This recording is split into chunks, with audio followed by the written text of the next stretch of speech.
আপনারা কি মনে করছেন ইসরায়েল জিতে গেছে, ইসলাম হেরে গেছে? ভারতের মিডিয়া যারা ভাবছেন চিঙ্গারি মিডিল ইস্টে লেগেছে, রাসূলের হাদিস প্রমাণিত হবে, সত্যই প্রমাণিত হবে, এই চিঙ্গারি গোটা পৃথিবীতে ছড়াবে। এলন মাস্ক যে আছে, এলন মাস্কের নাম শুনেছেন না শুনেননি? সে গত এক সপ্তাহ আগে এলান করেছে চাঁদেতে সে ঘর তৈরি করছে 10 লাখ লোকের বাস, 1 মিলিয়ন লোক যেন বাস করতে পারে। তার কারণ সে বলেছে পৃথিবীতে এরপরে যে যুদ্ধটা হবে সেটা হচ্ছে মহা তৃতীয় বিশ্বযুদ্ধটা হবে বিনাশের যুদ্ধ, পরমাণু যুদ্ধ।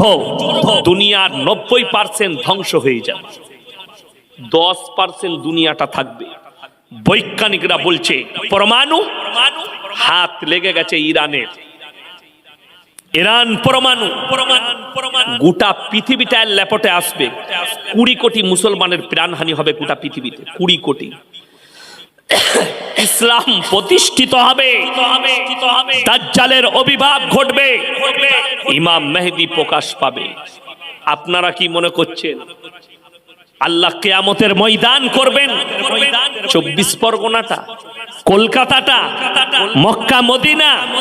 না, রাসূল সাল্লাল্লাহু আলাইহি সাল্লামের হাদিস, কিয়ামতের ময়দান হবে ওই ফিলিস্তিনের আল আকসার ময়দানটাই হবে কিয়ামতের ময়দান। গোটা পৃথিবীর মানুষকে আল্লাহ ওই গাজা ফিলিস্তিনের ময়দানে, আল আকসার ময়দানে হাজির করবেন। ওই জায়গাটাই হবে, আল্লাহ রাসূলের হাদিস, খোরাসান থেকে এমন একটা যোদ্ধা বের হবে, একটা দল বের হবে, তাদের কাছে এত অত্যাধুনিক অস্ত্র থাকবে যে অস্ত্র পৃথিবীর আর কারোর কাছে থাকবে না। তারা যখন যুদ্ধ করতে শুরু করবে পৃথিবীর আর কোনো শক্তি তাদের সামনে দাঁড়াবে না। আর তাদের যে কমান্ডার হবে তেনার নাম হচ্ছে ইমাম মেহেদী। জোরে বলুন সুবহানাল্লাহ। আর পৃথিবীর কোনো শক্তি দাঁড়াবে না, তারা গিয়ে আল আকসায় ঝান্ডা গাড়বে, গোটা পৃথিবীতে ইসলাম প্রতিষ্ঠিত হবে। মুসান্নাফ ইবনে আবু শাইবার হাদিস, রাসূল আকরাম সাল্লাল্লাহু আলাইহি সাল্লাম হাদিস বর্ণনা করলেন, হে আমার সাহাবীরা শোনো, গোটা পৃথিবীতে ইসলাম প্রতিষ্ঠিত হবে, মসজিদগুলো নামাজিতে ভরে যাবে। কিন্তু রাসূল বললেন তারা হবে সুদখোর, হারামখোর নামাজি, তাদের মধ্যে মুমিন খুঁজে পাবে না। তারা বালাখানা তৈরি করবে, দামি দামি বাড়ি তৈরি করবে, কিন্তু তাদের মধ্যে ইমানদার খুঁজে পাওয়া মুশকিল হবে। কিয়ামতের মারাত্মক আলামতগুলো উলামারা বুঝতে পাচ্ছেন, আলেমরা। আপনারা কি মনে করছেন ফিলিস্তিন গাজায় নিরীহ মুসলমান মারা যাচ্ছে? জানেন তাদের ইমানের মজবুতি কতটা? আপনাকে অতটাই ইমান আনতে হবে, মজবুতি। সন্তান মারা গেছে, বিবি বাল বাচ্চা ধন সম্পদ চলে গেছে, খালি তার বাচ্চাদের খেলনাগুলো পড়ে আছে তার কাছে। বাপ চোখের পানি এত পড়েছে শুকিয়ে গেছে। মিডিয়াওয়ালা জিজ্ঞেস করছে তোমার ঘর বাড়ি সন্তান বিবি সব চলে গেছে, তারপরও কি বলছে জানেন? আল্লাহি আল্লাহ, সব আল্লাহর মেহেরবানি। জোরে বলুন সুবহানাল্লাহ। কত ইমানের মজবুতি। আমাকে আল্লাহ নিয়ামত দিয়েছিল, আল্লাহ নিয়েছে, আমার জানটাও আল্লাহর জন্য কুরবান। একজন মা ওই ফিলিস্তিনে, একজন মা 3টে সন্তান বেঁচে আছে, তার গোটা পরিবার শেষ, খাবার দাবার কিছুই নেই। 10 থেকে 15 দিন কিছু খাবার পায়নি, পানি খেয়ে আছে। মিডিয়ার সামনে কি বলছে জানেন? আল্লাহ যদি মানুষের মাংস খাওয়া হালাল করত, আমি আমার এই সন্তানদের জন্য শরীরের মাংস কেটে রান্না করে খাওয়াতাম। খাবার পৌঁছাই দিন। এত ইমানের মজবুতি। গোটা বিশ্বে শুনেলেন 35 লাখ শিশু মারা গেছে গাজার ফিলিস্তিনে, নিরীহ 35 লাখ। আমার ভাই, ভয় খাবেন না, সবাই আল্লাহর উপরে বিশ্বাস রাখবেন। জোরে বলুন ইনশাআল্লাহ। কোরআন কে অবতীর্ণ করেছেন? আরো জোরে বলুন, আমি শুনতে পাচ্ছি না, আপনারা বলুন। আল্লাহ কোরআনকে অবতীর্ণ করেছেন। আল্লাহর ওয়াদা আপনারা ভুলে গেছেন। আমরা আলেমরা জানি আল্লাহ কোরআনে ওয়াদা করেছেন, ইন্না নাহনু নাযালনা যিকরা ওয়া ইন্না লাহুল হাফিজুন। এই কোরআনকে আমি আল্লাহ অবতীর্ণ করেছি, কোরআনের হেফাজতের দায়িত্ব আমি আল্লাহ নিজে নিয়েছি। জোরে বলুন সুবহানাল্লাহ। যদি বলেন আমি তো আমার বাড়িতে কোরআনটাকে লেপটিয়ে রেখেছি। কোথায়? আলমারিতে লেপটিয়ে রেখেছি, যত্ন করে, হেফাজত করে। আপনি মনে করছেন আমার মসজিদে জুজদানে লেপটানো আলমারিতে কোরআন রাখা আছে, আল্লাহ কোরআনটা ওই কাগজের মধ্যে হেফাজত করেননি। কেন? তার দলিল হচ্ছে, এক নম্বর, এই ভারতে 200 বছর রাজত্ব করেছে ইংরেজের বাচ্চারা। কত বছর? 200। গুজরাটের গোমতী নদীর তীরে 20 লাখ কোরআনকে জ্বালিয়েছে। শাহ আব্দুল আজিজ মুহাদ্দিস দেহলভী রহমতুল্লাহ আলাই তিনি বললেন, এই ইংরেজের বাচ্চারা, তোমরা শুধু এই 20 লাখ লয়, পৃথিবীর যত কোরআন আছে সব জ্বালিয়ে দাও, কোরআনকে মিটাতে পারবে না। ইংরেজের মেজর জিজ্ঞেস করলো, কেন? বলে, শোনো, এই কোরআনকে আল্লাহ অবতীর্ণ করেছে, আর কোরআনটাই কাগজের মধ্যে আল্লাহ হেফাজত করেননি। বলে, কোথায় কোথায় করেছে সেই জায়গাটা দেখতে চাই। শাহ আব্দুল আজিজ মুহাদ্দিস দেহলভী তিনি বললেন, এই কোরআনটা একটা হাফিজে কোরআনের সিনেতে আল্লাহ 30 পারা কোরআন গেঁথে দিয়েছে, সব চালিয়ে দেবে। একটা হাফিজে কোরআন যদি জিন্দা থাকে 100 কোটি কোরআন ছেপে আবার আসবে। জোরে একবার বলুন নারায়ে তাকবীর। আমার ভাই, এরপরে কোরআন মিটানোর ক্ষমতা কারুর আছে? আপনি একটা বুড়িপুকুর মাদ্রাসা থেকে তালবিলিম নিয়ে আসুন, হাফেজ তালবিলিম, স্টেজে দাঁড়িয়ে কয়েক ঘন্টার ভেতরে বিনা ভুলে 30 পারা কোরআন শুনিয়ে দিবে। জোরে বলুন সুবহানাল্লাহ। শুধু তাই নয়, আল্লাহর আরো ওয়াদা আছে, ফালান তাজিদ লিসুন্নাতিল্লাহি তাবদীলা। কিয়ামত পর্যন্ত গোটা পৃথিবীর শক্তি যদি একদিকে দাঁড়িয়ে যায়, আমার কোরআনের একটা জের জবরকে পরিবর্তন করার ক্ষমতা পৃথিবীর কোনো শক্তির নাই। জোরে বলুন সুবহানাল্লাহ। যারা আমাদের বড় বড় আকাবির আছেন, তেনারা বুঝতে পাচ্ছেন কিভাবে কিয়ামতের আলামতগুলো একটা একটা করে প্রকাশ হচ্ছে। তার মধ্যে মারাত্মক আলামত পৃথিবীর বুকে ফুটে উঠেছে। রাসূল বলেছেন, বাঁদির পেটে মালিক পয়দা হতে শুরু হবে। আপনারা হয়তো জানেন না, ভারত সরকার সার্কুলার জারি করে দিয়েছে, আপনি পেট ভাড়া নিতে পারেন। আমাদের দেশের একজন মুসলিম আর্টিস্ট, যদিও তার নাম আমি মুখে উচ্চারণ করব না, আমার নামে কেস হয়ে যাবে, মুসলিম নিজেকে বলে, তার একটা সন্তান জন্মগ্রহণ করেছে বাঁদির পেটে। 20 লক্ষ টাকা দিয়েছে বাচ্চাটাকে তার পেটে রাখার জন্য, আর বীর্য নিয়ে তার পেটে দিয়েছে। ইসলামকে কিয়ামত পর্যন্ত যদি কোরআন হাদিসকে রিসার্চ করেন, এই বাচ্চাটা হবে শরীয়ত সম্মত হারাম। দুনিয়া কি বলছে জানি না, ইসলাম বলছে হারাম। এটা কিয়ামতের আলামত আপনার কাছে প্রকাশ পেয়ে গেছে পৃথিবী জুড়ে। শুধু তাই নয়, রাস্তাঘাটে কুকুরের মতো জিনা করবে ছেলে মেয়েরা। আজকে পতিতালয়ের থেকেও মারাত্মক জিনার আড্ডাখানা হচ্ছে সরকারি পার্কগুলো, যেগুলো পার্ক তৈরি করা হয়েছে। ছেলে মেয়েরা আমভাবে জিনা করছে তারা। আমি মনে করেছি জিনা মানে শারীরিক সম্পর্ক না, জিনা মানে শুধু শারীরিক সম্পর্ক নয়, মুখের জিনা, হাতের জিনা, কানের জিনা, চোখের জিনা, নফসের জিনা, পায়ের জিনা, শারীরিক জিনা। আপনি পার্কে গিয়ে একটা অন্য মেয়েকে ডাকলেন, তার ঠোঁটে ঠোঁট লাগিয়ে কিস করেছেন, আপনি মুখের জিনা করলেন। আপনি নফসের দ্বারা ভাবলেন এর সঙ্গে মিলামিশা করব, নফসের জিনা হলো। যে পায়ের দ্বারা হেঁটে গেছেন, পায়ের জিনা। ওই জন্য কোরআনে মারাত্মক উপদেশ আল্লাহ দিয়েছেন, ওয়ালা তাকরাবুজ জিনা ইন্নাহু কানা ফাহিশা ওয়া সাআ সাবিলা। ব্যভিচার করা তো দূরের কথা, যে রাস্তায় ব্যভিচার হয় সে রাস্তার ধারে পাশে তোমরা যাতায়াত করো না। আমি তো দাওয়াত দিয়েছি, আজকে আবার আমি এই ইউটিউবারদের সামনে, মিডিয়ার সামনে দাওয়াত দিয়ে যাচ্ছি। আমাদের আসানসোলের নিয়ামতপুর লচিপুর দেহ ব্যবসার আড্ডাখানা, কলকাতার সোনাগাছি দেহ ব্যবসার আড্ডাখানা, এখানে যদি কোনো মুসলমান মা বোন ফেসে থাকেন, অনুরোধ করবো এই দেহ ব্যবসা থেকে বেরিয়ে এসে আল্লাহর পথে এসো।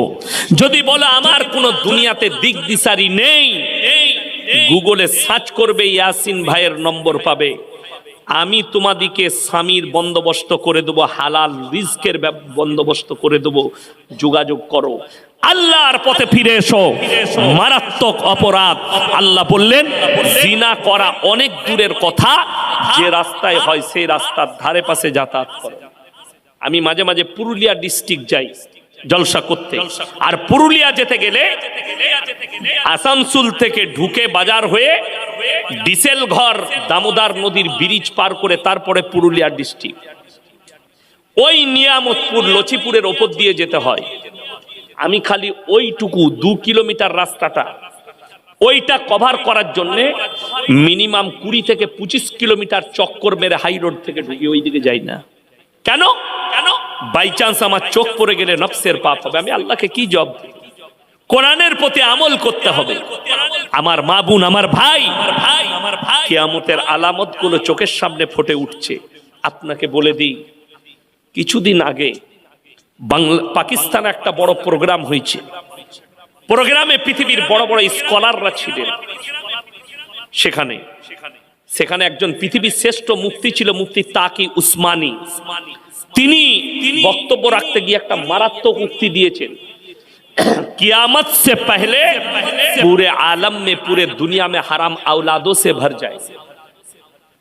অনেকজন চোখের পানি ফেলিয়েছে। আমি সেদিনে মালদা থেকে জলসা করে আসছিলাম, 4-5 ঘন্টা লাগে বাড়ি আসতে। আমি গাড়িতে শুনতে শুনতে আসছি, তো আমার চোখ দিয়ে পানি এসছে। আমি তিনার ব্যাখ্যাটা শুনলাম, মারাত্মক ব্যাখ্যা দিলেন। যেমন আজকে আমি এখানে জলসা করতে এসেছি, আমাকে যদি বলেন হুজুর আপনি কে, আমি আমার বাবার নাম বলবো না মায়ের কথা বলে বাবা। আপনাকে যদি জিজ্ঞেস করে আপনি কে, ইনি বাপের নাম বলবে না মায়ের? বাপের। বাবা যদি মারা যায় তাও আমরা কি বলি? আমি মৃত অমুকের ছেলে, ঠিক কিনা কথা বলেন? আমি মৃত অমুকের ছেলে, মারা গেলেও আমরা বলি। শুনেলেন আল্লাহ তাআলা ইনসানের, মানুষের যে পরিচয় ঘটিয়েছেন এটা বাপের দ্বারা। আপনাদের এখানে ছাগল আছে না নাই কথা বলেন? আচ্ছা, ছাগলের ছানা হলে পাঁঠার ছানা বলেন না ছাগলের? ছাগলের। আচ্ছা, গায়ের বাচ্চা হলে ষাঁড়ের বাচ্চা বলেন না গায়ের? কথা বলে না? গায়ের বাচ্চা। বড় কষ্ট লাগে। আল্লাহ জানোয়ারের পরিচয় ঘটিয়েছেন মায়ের দ্বারা, ইনসানের পরিচয় ঘটিয়েছেন বাপের দ্বারা। আমার ভাই, আপনি বুঝতেই পারবেন না বেঈমান কাফেররা কিভাবে চালিয়েছে আপনার উপরে অস্ত্র, আপনি ফেসে যাচ্ছেন। আজকে আমাদের যুবক যুবতীরা জিনার প্রমোট করতে লেগেছে। রিলেশনশিপে আছি, ওই মেয়েটার সাথে আমার রিলেশন আছে, ওই মেয়েটার সাথে আমার লাভ আছে, ইসলামী শরীয়তে হারাম। বেঈমান কাফেররা শুনেলেন, লন্ডন, আমেরিকা, জাপান, জার্মান, উত্তর কোরিয়া, দক্ষিণ কোরিয়া, ব্রাজিল, যতগুলো বেঈমান কাফেরের দেশ আছে তারা তাদের পার্লামেন্টে পাস করিয়েছে, এরপর থেকে যতগুলো বাচ্চা পয়দা হবে তারা যদি ইচ্ছা করে মায়ের পরিচয়েও বাঁচতে পারবে। চলুন আপনাদেরকে ছোট্ট ঘটনা শোনাই। ইমাম আবু হানিফা রাহিমাহুল্লাহ, তিনার কাছে কিছু ভদ্র মহিলা এলেন আর তারা বললেন, হে যুগের ইমাম, ইসলামী শরীয়তে একটা পুরুষ 4টা বিবাহ করতে পাবে, একটা নারী কেন 4টা স্বামী রাখতে পাবে না?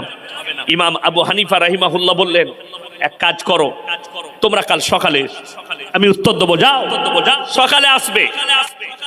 তো সঙ্গে সঙ্গে তারা চলে গেছে। আলহামদুলিল্লাহ, সকালবেলায় রাত্রিতে তিনি পেরেশানের হালতে আছে। তিনার মেয়ে খানা খাওয়াতে খাওয়াতে বললে, আব্বা আপনি এত পেরেশান?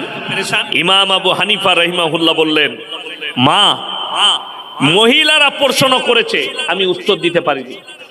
ইমাম আবু হানিফা রাহিমাহুল্লাহর মেয়ে বললেন, আব্বু কালকে তাদেরকে আমার কাছে পাঠান, আমি উত্তর দেব। ইমাম আবু হানিফা রাহিমাহুল্লাহ ফজরের নামাজ পড়ে বসে আছেন নিজের দরবারে, মহিলারা পর্দায় হাজির। তুমি বলেছিলে ফজরের পরে বলবে, তিনি বললেন তোমরা আমার মেয়ের কাছে চলে যাও। সেই ভদ্র মহিলারা তিনার মেয়ের কাছে গেলেন, যাওয়ার পরে বললেন, তুমি নাকি আমাদের উত্তর দিবে? হ্যাঁ অবশ্যই দেব, বসে যাও। সমস্ত মহিলারা বসে গেলেন। রেওয়ায়েতে আছে একটা করে কটরা ধরিয়ে দিলেন, ধরো, এটা কি হবে? তোমরা পর্দার আড়ালে যাও, নিজের নিজের স্থান থেকে দুধ বের করে নিয়ে এসো।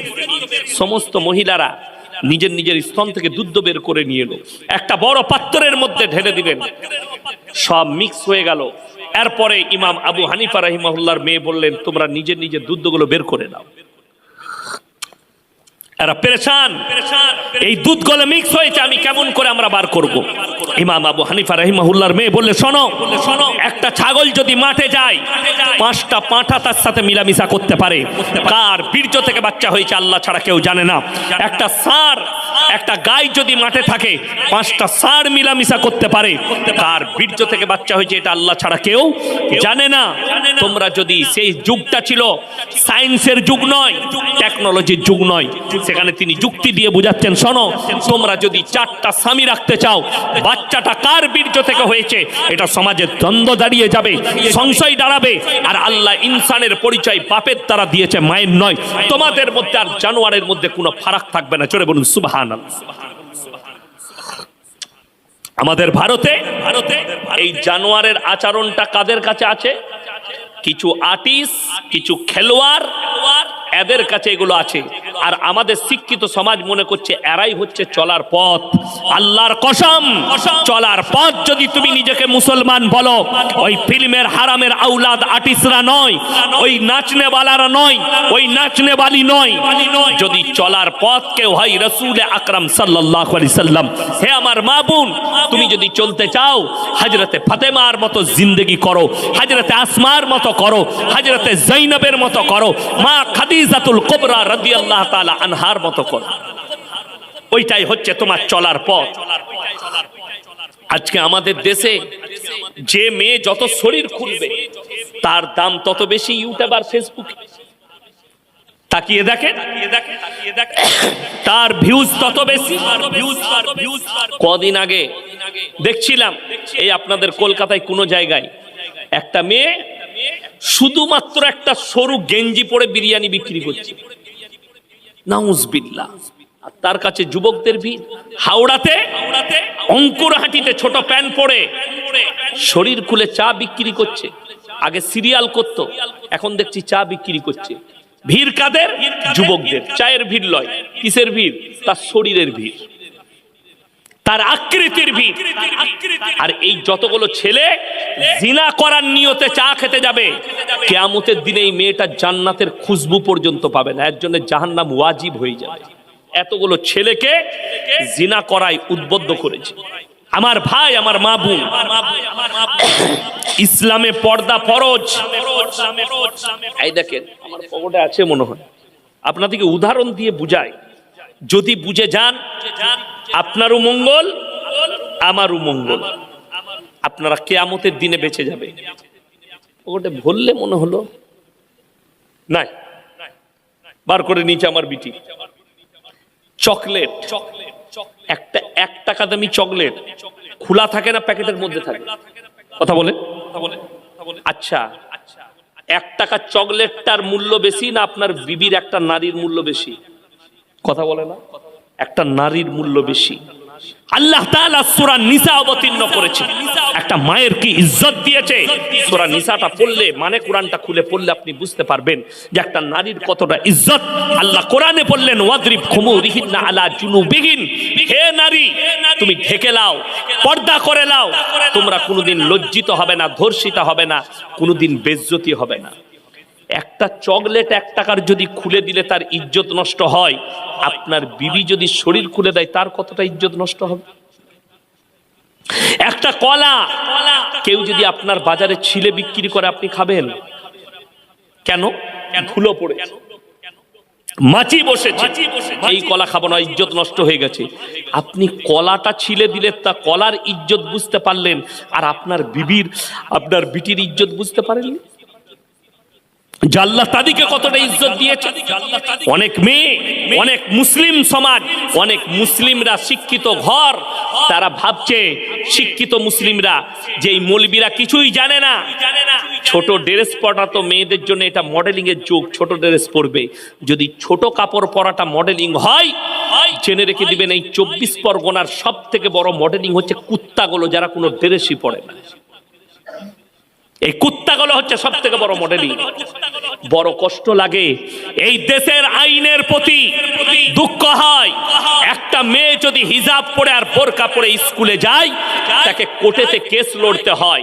আর একটা মেয়ে যদি ন্যাংটো ঘুরে বেড়ায়, সে বাহবা পায়। ঠিক বললাম না? ফেসবুকে সে লাইক পায়, ফেসবুকে সে কমেন্টে প্রশংসা পায়। কেউ লেখে নাইস, কেউ লেখে বিউটিফুল, কেউ লেখে আই লাভ ইউ, কেউ লেখে তোমার চেষ্টা ভালো, কেউ লেখে তোমার ঠ্যাংটা ভালো। অথচ একটা মুসলিম নারী, সে নিজেকে পর্দা করে স্কুলে নিয়ে গেলে তাকে কেস লড়তে হয়। এর থেকে দুঃখ আর কিছু হতে পারে? এর থেকে বেদনা আর কিছু হতে পারে? আমার ভাই, যে দেশে ধর্ষণকারীর পক্ষে উকিল দাঁড়ায়, সেই দেশে ন্যায় বিচার হতে পারে না। যেই দেশে আপনারা অনেকে মনে করেন আমাকে দাওয়াত দিবেন না দিবেন সেটা আপনাদের ইচ্ছা, আমি দাওয়াতের ভুকা নয়। আজ কি কোচবিহারের জন্য একজন 24 পরগনার বক্তা ফোন করেছিল, ভাই একটা ডেট আমাকে দিতেই হবে, আমার ইজ্জতের ব্যাপার। ভালোবাসে, মহব্বত করে, আমিও মহব্বত করি।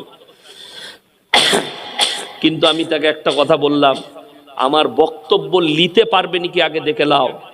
তারা যদি গ্রহণ করতে পারে দাওয়াত দাও, তা না হলে আমি মাদ্রাসা করি, জলসা করি, প্লাস আল্লাহর কৃপায় ব্যবসাও করি। এটার উপরে ভরসা নয়। প্রত্যেকটা ইমামের উচিত ইমামতির সাথে সাথে ব্যবসা করা। যদি একটা ইমাম ব্যবসা করে মাসে 20,000 রোজগার করে, মেম্বারে দাঁড়িয়ে সে হক কথা বলতে কোন রকমের দ্বিধাবোধ করবে না। আমাকে যদি এখনই কমিটির ছেলেরা বলে হুজুর এত কড়া কথা বলবেন, আমার গাড়ি রেডি আছে, পয়সা ফেকো তামাশা দেখো, তুই বুঝে লিগা। আমি পাশের গ্রামে যেখানে আসবো আবার এই কথাগুলোই বলবো, তোকে নিতে পারলে নিবি, নাহলে আমাকে দাওয়াত দিবি না। বড় কষ্ট। আজকে মুসলমান তো এই হকটাই বুঝে না। হক যদি বুঝতো, আজকে আমাদের সমাজে ন্যায় অন্যায় থাকতো। আজকে হক মিটে যাচ্ছে, না হক প্রতিষ্ঠিত হচ্ছে। ইনারা আমার বাপের বয়সী লোক, জিজ্ঞেস করুন ইনাদের বাপ দাদরা মিথ্যা কথা বলতে ভয় খেত, গুনাহ হবে বলে, পাপ হবে বলে। এখন লোক আমরা সত্য কথা বলতে ভয় খাই, কেউ কলারটা টিপে ধরবে বলে। আপনার বাজারে 10টা টাকা একটা গরিবের ছেলে চুরি করেছে, ভিক্ষা করে খায়, কারুর পকেট থেকে 10 টাকা বার করেছে, তাকে গাছে বেঁধে না হলে কারেন্টের পোলে বেঁধে পিটাচ্ছে। কেন? চোর। ঠিক বললাম না? মারে না? মারে না? সেই 10 বছরের বাচ্চাটা সে জানেও না পেটের জন্য মা বাপ নাই, ভিক্ষা করে খায়, চুরি করেছে, তাকে আপনি গাছে বেঁধে পিটালেন। আর দুঃখটা কোথায় জানেন? যারা কওমের লাখ লাখ টাকা মেরে নিচ্ছে, তাদেরকে স্টেজে দেখে গলায় মালা পরিয়ে বলছেন এটা সমাজসেবী।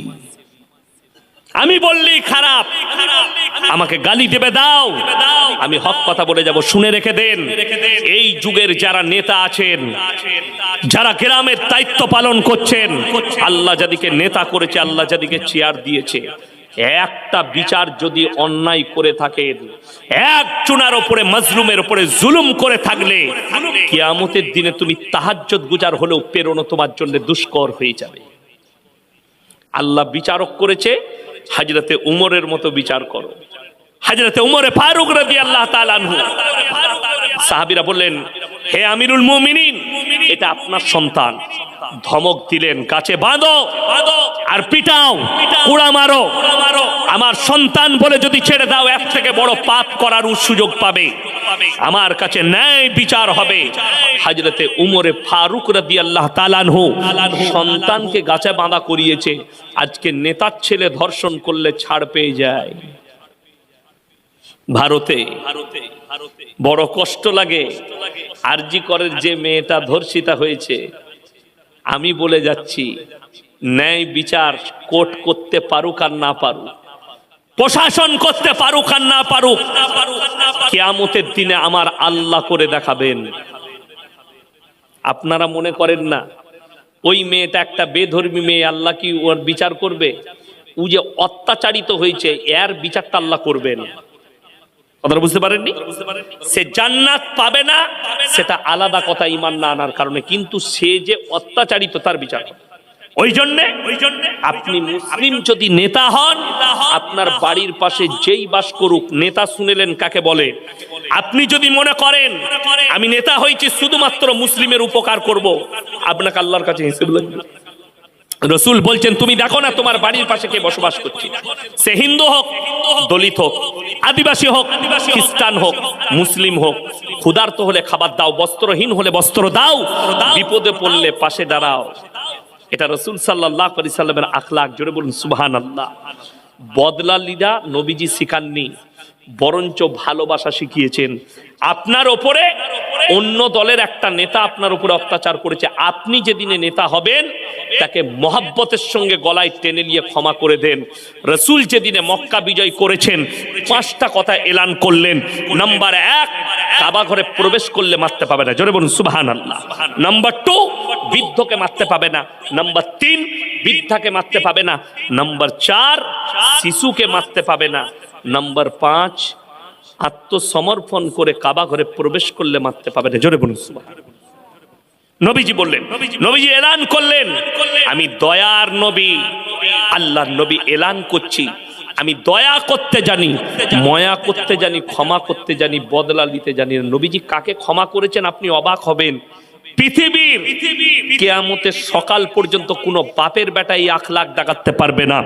রাসূলের চাচা যান হযরতে আমির হামজা রাদিয়াল্লাহু তাআলা আনহু, এখনো পর্যন্ত উহুদের প্রান্তরে কবর আছে, লোহার ব্যারিকেড দিয়ে 70 জন সাহাবীর কবর, ওখানে শুয়ে আছেন নবীজির চাচা যান হযরতে আমির হামজা রাদিয়াল্লাহু তাআলা আনহু।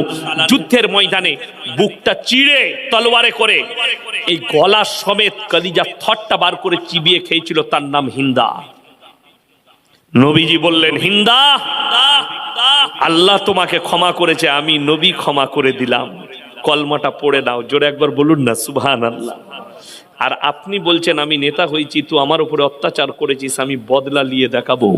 তুমি নেতা হতে পারোনি, ক্ষমা করতে শিখো, নেতা হতে পারবে। মজলুম আর নিরীহ এতিম মিসকিনের মালকে খাবে না। জালাল্লাহু মিনাল কিতাব ওয়া ইয়াশতারুনা বিহি সামানান কালিলা। যারা নিজেদের পেটের দায়ে যে মৌলবীরা আমার হককে লুকিয়ে দেয়, তারা তাদের পেটে আগুন ছাড়া আর কিছু ভরে না। আমি কিয়ামতের দিনে কঠিন আযাবে মুবতালা করে দেব সেই মৌলবী। তারা এই দলে পড়বে, এই হারামখোরের জানাজার নামাজ পড়া যাবে না। তবে আপনাদেরকে বলে দিই, চিন্তা করবেন না। অনেকজন মনে মনে ভাবছে পৃথিবীর যা পরিস্থিতি, মুসলমান থাকবে না, ইসলাম শেষ হয়ে যাবে, কোরআন শেষ হয়ে যাবে, তোমার ঈমানটা কমজোর। রাসূলের হাদিস আছে কিয়ামতের পূর্বে গোটা পৃথিবীতে ইসলাম প্রতিষ্ঠিত হয়ে যাবে। জোরে একবার বলুন না সুবহানাল্লাহ। তার একটা মারাত্মক দলিল বলে দিই, দলিলটা আমাদের লয়, ভারতের মিডিয়ার দলিল। নূপুর শর্মা রসুলকে গালি দিয়েছে না দেয়নি? দিয়েছে। তসলিমা নাসরিন 24 ঘন্টা গাল দিচ্ছে। সেই দিনে দেখলাম আর একটা কুত্তা ভুকেছে বোম্বেতে। তারপরে দেখলাম উত্তর প্রদেশে না দিল্লিতে জাতি নরসিংহা বলে একটা হারামের আউলাদ আছে, সেও গালি দিচ্ছে। আচ্ছা, এই গালি দেওয়াতে ইসলামের কোনো ক্ষতি হয়েছে কেউ দেখাতে পারবেন? কোন মৌলবি দেখাতে পারবে?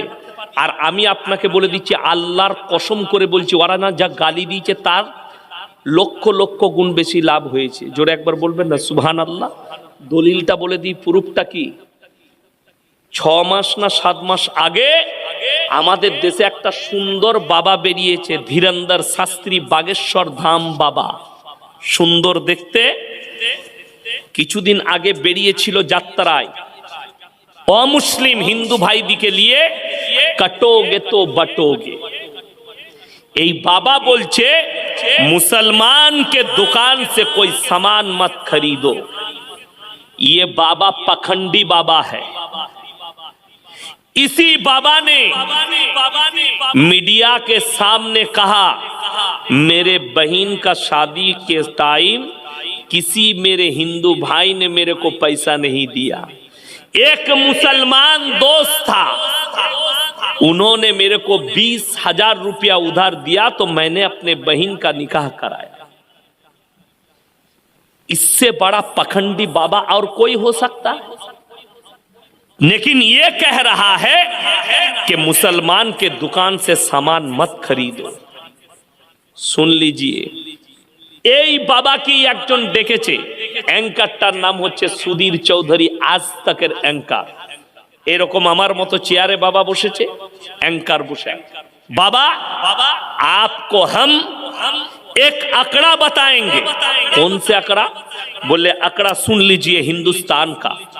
हिंदुस्ताने 2015 থেকে 2020 ক বছর হলো? 5 বছর।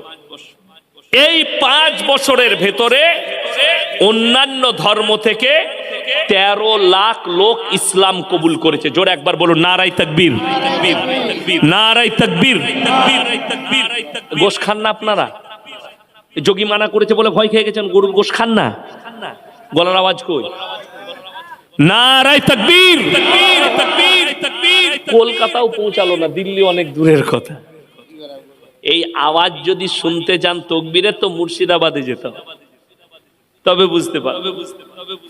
যাই হোক, 13 লাখ লোক 5 বছরে ইসলাম কবুল করেছে।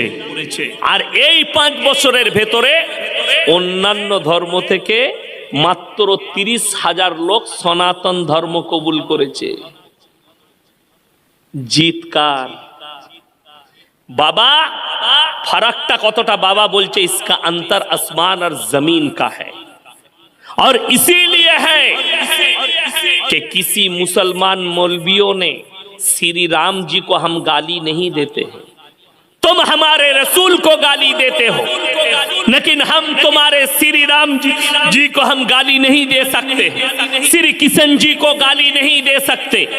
बड़ी दुख की बात है, मैं चैलेंज दिया पूरे हिंदुस्तान के जितने मीडिया वाले हो, जो लोग बिके हुए हो और जो बिका हुआ नहीं है, सब सुन लो कान खुलकर। पूरे हिंदुस्तान में एक प्रूफ दिखा दो कि किसी मुसलमान बस्ती ने, किसी मुसलमान बाजार में, किसी मुसलमान भाई लोगों ने किसी हिंदू भाई को पकड़कर नारे तकबीर अल्लाह अकबर कहने के लिए मजबूर किया और उसको मर्डर किया।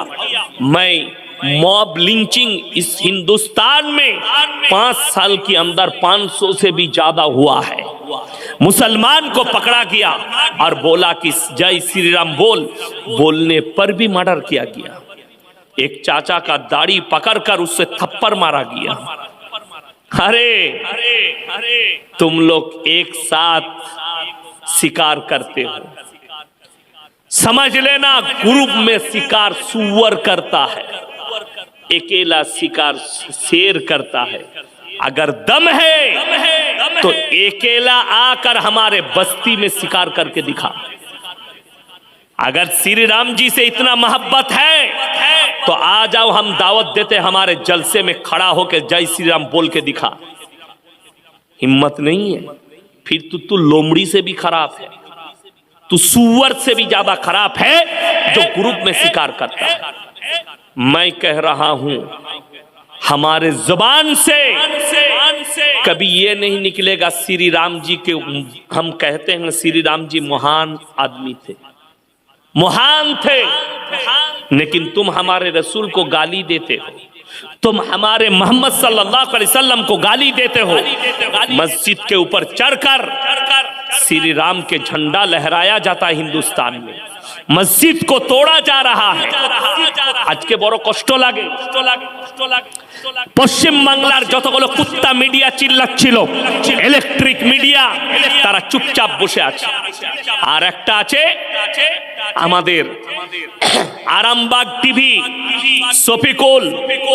আমি আপনাকে শ্রদ্ধার সঙ্গে বলছি, আমি ভদ্রতার সঙ্গে বলছি, আপনি কিছুদিন আগে দেখিয়েছিলেন বেলডাঙ্গার একটা ছেলে, যেদিনে বেলডাঙ্গায় দুর্ঘটনা ঘটে, আল্লাহর নামে গালি দেওয়া বোর্ড লাগানো হয়, সেই দিনে একটা ছেলে ফেসবুকে লাইভে এসে সমস্ত মাথায় টুপি লাগিয়ে মুখে দাঁড়িয়ে আছে, সমস্ত মুসলমানকে এক জায়গায় এসে সে একটা মানুষকে উত্তেজিত করার একটা বার্তা দিয়েছিল।